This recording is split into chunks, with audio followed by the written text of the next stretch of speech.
Yes. Okay. Well, ladies and gentlemen, as I was saying earlier, we were here on the 31st December 2024. May sound like last year, but it's hardly a week. So, when orders were made specifically by Justice Bahati for the Inspector General of Police, Mr. Kanja, to be present personally in court today, along with the Director of the CID and the other state officers specifically mentioned in the petition. Today, these people made a no-show,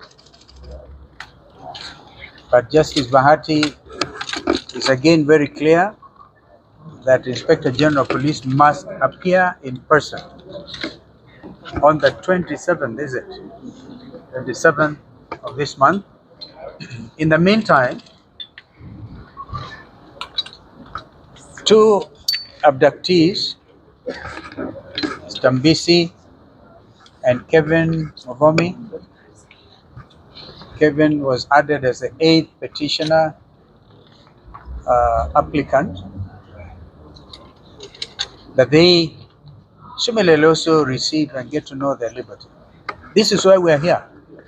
And we know it is not just the 8 now, but according to the Kenya Human Rights Commission, over 80, actually 82, have been abducted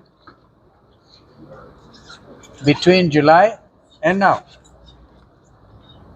So what we have also agreed that we're going to ask the Kenya National Human Rights Commission to do is to also give all these names in the amended affidavits.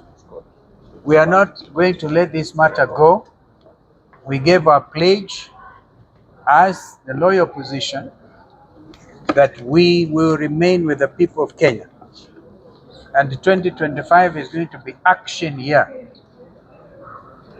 Oftentimes we've been criticized by some of our opponents.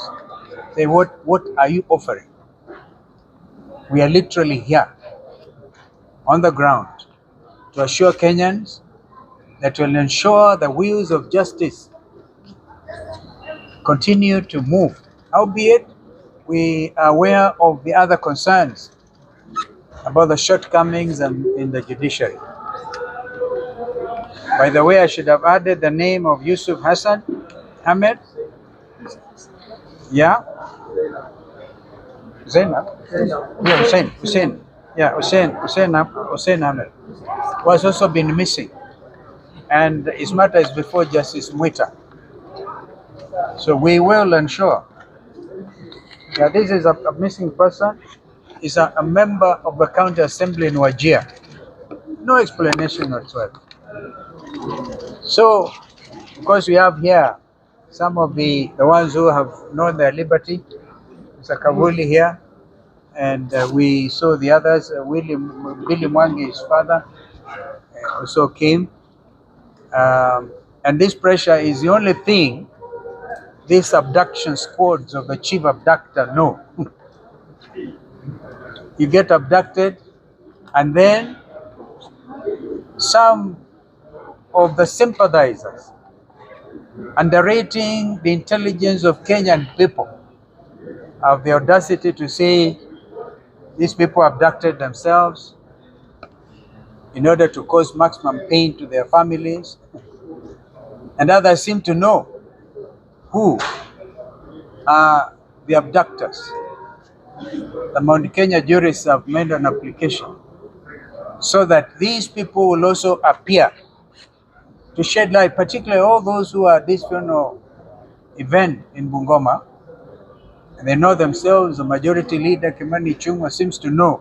That's very useful information on who is abducting who in this country. And that the list is known. Mzee Atwoli seems to think that Kenyans can abduct themselves. He also should come and give evidence on how these people have been abducting themselves. That's what I call abuse of the intelligence of the Kenyan people. So 2025 is going to be a year like no other. We will make appearance as often as is necessary to guarantee the liberty of the Kenyan people. And nobody is above the law. So we had very strange representations by Council Nyamodi for Inspector General saying it was required in a very urgent matter of national security. Now, we will not hear any of that going forward. So, wanted to assure Kenyans, we are with you, but God above is with this nation, and we will make sure that those who believe not in the rule of law, not in the rule of law, but in the law of the jungle, will have no space in this country. We'll call them out, and we say, this is all Mr. William Ruto is doing. He himself admitted in Homa Bay, said, we will stop the abductions. So we hope that nobody gets abducted anymore going forward. So I think I wanted to say that for now. Maybe my colleagues may want to add something. Only that when I spoke to Mr. Kavuli, who is present, he indicated that when he was abducted, he was handcuffed. And he indicated that his abductors were in possession of firearms. So the question we wish to put to the IG and to Mr. William Ruto is, how many people are allowed by law to be in possession of handcuffs? It's only the police, according to my understanding, that can handcuff you. And that's why we are saying this matter will not rest until such a time the IG will come and tell us who had cuffed Kavuli, who had cuffed Billy, and the rest. Indeed, and please note that this maximum pressure is what has earned the liberty of the ones we have in front of us so far. If it was not the threat of Maandamano last Monday, and remember there was the other Maandamano where Senator Mutata and his colleagues were arraigned here. Of course, they did not even have any charges to prefer, and were able to get them out on 1,000 shillings bail. And the fact that they knew that today, if they do not produce Kavuli and his colleagues, then serious orders are going to be issued. So we must keep this pressure. It is obvious there's an abduction police squad.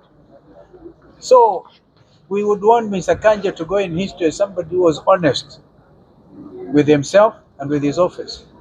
In fact, if it gets to that, there's any conscience, men and women in public service, because what Kenyans are demanding, and young Kenyans, is accountability.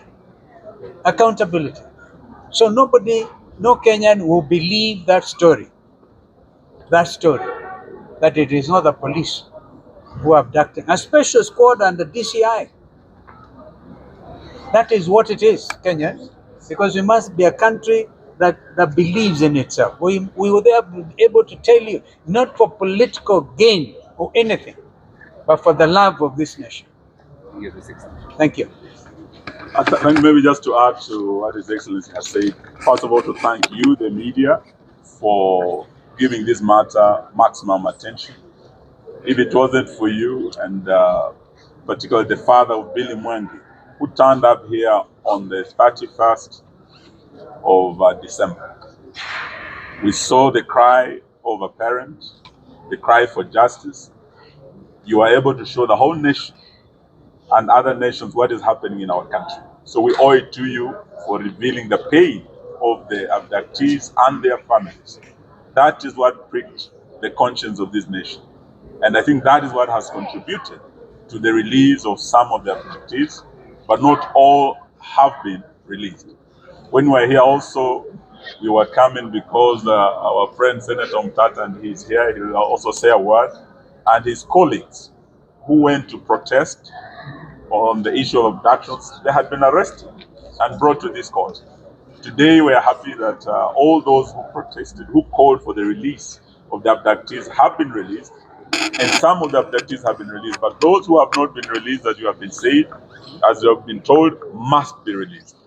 Today, we want to tell the Inspector General of Police, no one is above the law in this country. Not him, not even William Ruto is above the law.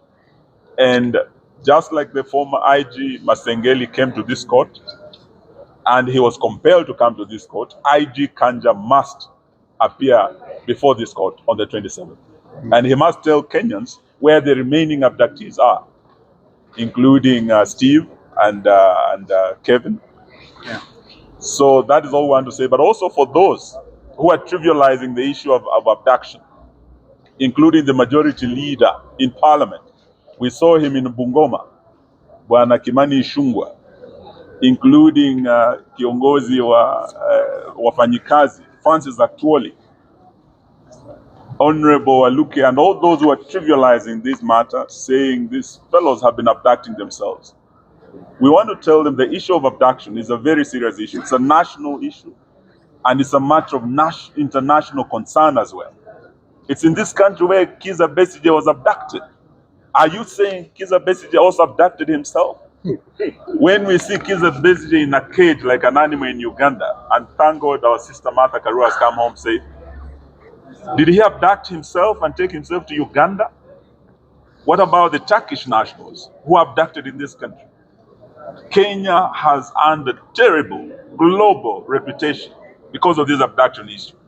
So we have agreed, and we want to thank the Mount Kenya jurists through Wakili Ndegwa for insisting that all those who have trivialized this issue and talked of self-abduction don't just talk at funerals in Bungoma. We want Francis Atwoli here. We want Kimani Ichugwah and all those who are quarreling with my governor Natembeya to appear before this court with the IG also, so that they can answer and take this matter of abduction seriously. It's a matter of life and death. Let it not be trivialized. Perhaps Senator Omtata tafadhali useme kitu on behalf of... I think I've said what is said. Yeah. I don't need to repeat it. I endorse what has been said. Thank you. Asante sana. Tunashukuruni sana.